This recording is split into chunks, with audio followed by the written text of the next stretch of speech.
Daily study करना, वो भी कंसिस्टेंसी को मेंटेन करके, ये एक चैलेंजिंग टास्क होती है हर एक स्टूडेंट्स के लिए, specially with numerous distractions and responsibility जो हमारी मॉडर्न लाइफ की एक हिस्सा बन चुकी है।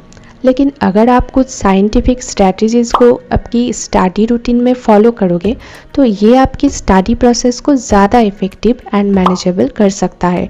इस वीडियो में मैं आपके साथ 5 साइंटिफिक स्टेप्स के बारे में बताऊंगी जो आपको डेली कंसिस्टेंसी के साथ पढ़ने में हेल्प करेगी और आपकी एकेडमिक सक्सेस को अचीव करने में भी हेल्प करेगी। स्टेप 1, सेट रियलिस्टिक गोल। सक्सेसफुली पढ़ने के लिए आपको एक रियलिस्टिक गोल को सेट करना होगा, लेकिन ये स्टार्ट करने से पहले आपको आपकी कैपेबिलिटीज़ और लिमिटेशंस को अच्छे से समझना होगा एंड आपको ऑनेस्ट रहना होगा आपके स्ट्रेंथ्स एंड वीकनेस के साथ। आपको आपकी लार्जर स्टडी ऑब्जेक्ट्स को छोटे छोटे पोर्शन में ब्रेक डाउन करना होगा जिससे आपको पढ़ने में आसानी हो और आप मैनेजेबल वे में पढ़ पाओ। फॉर एग्जांपल, अगर आप कोई एग्ज़ाम की प्रिपरेशन कर रहे हो तो सिलेबस को सेक्शंस या फिर चैप्टर्स में डिवाइड करके पढ़ो और एक स्पेसिफिक गोल्स को सेट करो with clear deadlines. Instead of saying इस चैप्टर को इस वीक में कभी भी मैं एक टाइम पे पढ़ लूँगा, आपको ये बोलना चाहिए कि इस थर्सडे की इवनिंग के अंदर मैं चैप्टर 3 को ज़रूर कंप्लीट कर लूँगा। हमेशा अपने गोल्स को मेजरेबल बनाएं, जैसे कि आप कोई प्रॉब्लम को सॉल्व कर सकते हो, क्वेश्चन आंसर प्रैक्टिस कर सकते हो, कोई कॉन्सेप्ट को अच्छे से समझ सकते हो आपकी प्रोग्रेस को ट्रैक करने के लिए। लेकिन ये ध्यान में रखना कि इस गोल को सेट करने में आप चैलेंज फेस न करो। रेगुलरली अपने प्रोग्रेस को ट्रैक करो और अगर ज़रूरत पड़े तो उसे चेंज भी करो।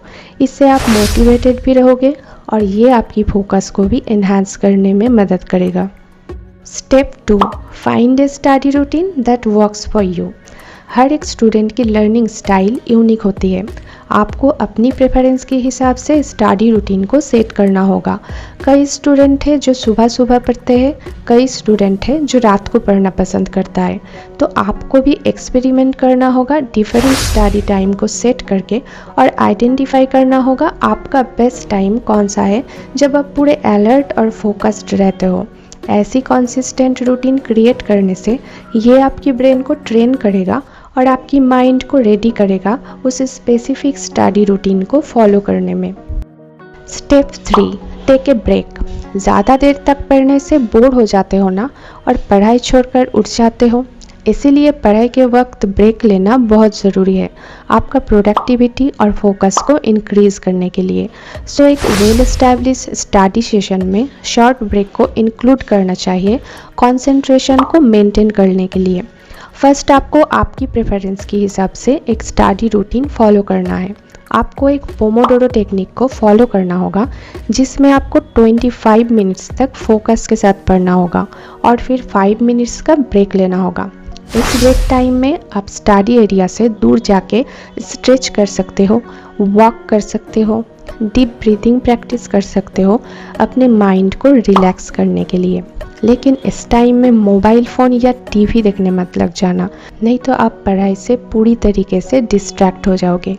इस टाइम में आप पानी पी सकते हो खुद को हाइड्रेट करने के लिए और कुछ लाइट स्नैक्स खा सकते हो जो आपकी एनर्जी को बूस्ट करेगा। आप टाइमर या ऐप का यूज़ कर सकते हो आपकी स्टडी और ब्रेक टाइम को ठीक से मैनेज करने के लिए। अल्टीमेटली आपको स्टडी और ब्रेक टाइम में एक बैलेंस क्रिएट करना पड़ेगा जो बहुत एसेंशियल होती है इफ़ेक्टिव लर्निंग के लिए। Step 4, space out your studying. Spacing out your studying एक हाईली इफेक्टिव लर्निंग स्ट्रैटेजी है जो आपके रिटेंशन और अंडरस्टैंडिंग ऑफ लर्निंग को इम्प्रूव कर सकता है। एक ही बार में सब कुछ रटने की वजह टाइम पर आप अपनी स्टडी सेशंस को डिस्ट्रीब्यूट करें। इस टेक्निक को स्पेस्ड रिपीटेशन भी कहा जाता है। ये टेक्निक आपको इफ़ेक्टिवली इंफॉर्मेशन को याद रखने में हेल्प करेगा। हर एक स्टडी सेशंस में स्टडी मटेरियल के साथ एक्टिवली एंगेज रहो। इस टाइम पर आप छोटे छोटे नोट्स लिखो, फ्लैश कार्ड्स क्रिएट करो, कॉन्सेप्ट्स को अपने आप से एक्सप्लेन करो। इससे करने से आपकी मेमोरी पावर और भी इंक्रीज़ होगा। इससे आप आपकी ब्रेन को टाइम देते हो चीज़ों को अच्छे से समझने के लिए, जो आपकी लॉन्ग टर्म मेमोरी को स्ट्रॉन्ग बनाएगा और आप एग्ज़ाम में बेटर परफॉर्म कर पाओगे। Step 5, interleaved practice. Interleaved practice एक लर्निंग टेक्निक है जिसमें आपको आपकी स्टडी सेशंस में अलग अलग टॉपिक और सब्जेक्ट्स को मिक्स करके पढ़ना होगा, ना कि एक ही टाइम पर एक ही सब्जेक्ट में फोकस करके पढ़ना। सब्जेक्ट्स और टॉपिक को मिक्स करके पढ़ने से ये आपकी रिटेंशन पावर को इंक्रीज करेगा एंड आपकी अंडरस्टैंडिंग पावर को भी स्ट्रॉन्ग करेगा। जब आप स्टडी मटेरियल को आपस में मिक्स करोगे तो आप आपकी ब्रेन को फोर्स करोगे उस स्टडी मटेरियल को अच्छे से याद करने में और कॉन्सेप्ट्स को डिस्क्रिमिनेट करने में, जो आपको ओवरऑल स्टडी मटेरियल को अच्छे से समझने में हेल्प करेगा और आपकी लॉन्ग टर्म मेमोरी को स्ट्रॉन्ग बनाएगा। ये टेक्निक लर्निंग प्रोसेस को इन्हांस करता है। ये डीपली स्टडी मटेरियल को समझने में हेल्प करता है एंड टॉपिक्स के अंदर कनेक्शंस एंड डिफरेंसेस को हाईलाइट करता है। इस इंटरलिप्ड प्रैक्टिस को स्टडी रूटीन में इंक्लूड करने से ये आपकी इंफॉर्मेशन को रिकॉल करने की एबिलिटी को इम्प्रूव करेगा, क्रिटिकली सोचने की पावर को इम्प्रूव करेगा, किसी भी प्रॉब्लम को सॉल्व करने में हेल्प करेगा, ओवरऑल आपके लर्निंग प्रोसेस को इन्हांस करेगा। याद रखना, कंसिस्टेंसी एक हैबिट है जिसे बिल्ड करने में टाइम लगेगा। छोटी शुरुआत करो, धीरे धीरे अपनी स्टडी टाइम को बढ़ाओ और अपनी गोल्स की तरफ कमिटेड रहो। टाइम के साथ साथ डेली कंसिस्टेंसी के साथ पढ़ना आपकी डेली रूटीन का एक पार्ट बन जाएगा, जो आपकी लर्निंग प्रोसेस को और भी बेहतर बनाएगा। अगर आपको ये वीडियो अच्छी लगी है तो वीडियो को लाइक करना और चैनल को सब्सक्राइब करके बेल नोटिफिकेशन को ऑन कर लेना ताकि हमारी अगली वीडियो आपसे मिस ना हो जाए। Thank you for watching.